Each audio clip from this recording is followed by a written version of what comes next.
Je reprends donc d'abord la question de la religion. Problème, l'Asie, la Chine et l'Inde n'ont pas eu besoin du christianisme et de l'islam pour être là où ils sont. D'où vient-il que les Africains soient accrochés au christianisme et à l'islam pour s'en sortir? Le juif est juif, l'arabe est arabe.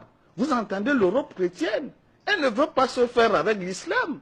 D'où vient-il que les Africains veulent être africains en n'ayant pas de religion à eux? Ils veulent être africains en étant musulmans, ils veulent être africains en étant chrétiens, ils veulent être africains en étant bouddhistes. Vous voulez créer quelle Afrique dans cette méthode-là? Donc vous comprenez très bien qu'il faut savoir ce que c'est que la religion. La religion a pour but de contrôler les esprits et les comportements. La religion est un enjeu politique, ce n'est pas une question individuelle, messieurs. La question religieuse, c'est une question collective. L'enjeu de la religion, c'est de briser la capacité des faibles à se révolter. Et pendant ce temps, cette même religion n'empêche pas les puissants de continuer à être puissants. Conséquence, si vous êtes dans cette religion, vous êtes perdu. Qui plus est, ces religions sont des prétentions. Vous avez écouté tout à l'heure notre ami Balok. C'est une hérésie de dire que Jésus va vous sauver ou Mahomet. D'abord, Jésus et Mahomet doivent être aux arrêts. Pourquoi aux arrêts? Voilà des personnes qui ont la prétention d'avoir eu Dieu en esprit et qui ont organisé des religions qui ont conduit au génocide. Qui paye la facture? C'est eux ou c'est Dieu qui les a envoyés? Auquel cas, si c'est Dieu, eh bien que Dieu, on va l'interroger. Est-ce que vous avez dit à Jésus et Mahomet de venir déporter 30 millions de Noirs en esclavage? Est-ce que vous avez dit à Mahomet de venir mettre en esclavage 8 millions de Noirs? La question est très sérieuse. Ne nous laissons pas embarquer dans des sites mentaux qui n'ont aucun sens. Ce sont des hérésies mentales. Et mon mot n'est pas mal choisi. Il pèse fort. Il n'existe pas un individu sur cette planète Terre qui dise que Dieu m'a dit. L'Afrique a vécu 100 000 ans d'histoire sans qu'il y ait une autre nation, une autre culture. Parce que Dieu a mis en homme noir la potentialité absolue de la vérité. Si c'était les Occidentaux, qu'aucune autre nation n'aurait résisté, les aurait exterminés.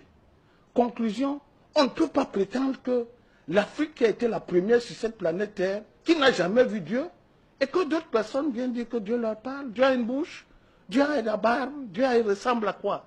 Donc, les Africains doivent se ressaisir. La question de Dieu en Afrique, c'est une question scientifique. L'Afrique n'a jamais dit Dieu. L'Afrique dit la science.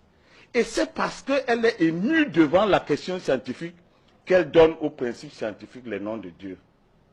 Quand vous entendez Atum, Mahat, Ra, Horus, ce sont des principes scientifiques. Ceux qui ont l'intention d'en savoir plus doivent le savoir. Donc la question de Dieu en Afrique, c'est une question philosophique et scientifique. Il n'est pas question de prétendre qu'on a vu Dieu et qu'on va en parler. J'achève sur cette question de la religion en disant 3 choses. 1.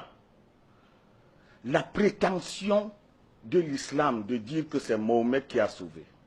La prétention de Jésus de dire que c'est par lui que va arriver le destin du monde. Voilà la première base de division la plus fervente de l'humanité. Ce sont des religions exclusivistes. Le seul fait que chacun prétende que tu ne passes pas par moi, tu ne vas pas voir Dieu, tu es perdu. Et vos mamans, vous les laissez à qui? Si le salut est individuel, votre famille, vous la donnez à qui? Vous partez seul, vous laissez les autres? Vous comprenez donc que la question de Jésus et de Mahomet, c'est une question anthropologique. C'est le sens individualiste de l'histoire de l'humanité proposé par l'Occident, qui n'est pas un sens africain. Dire que vous allez avoir votre salut par Jésus ou Mahomet, c'est une faute en Afrique. Vous ne pouvez pas laisser votre père et vos cousins. Vous ne pouvez pas. Si vous le faites, vous n'êtes plus africain.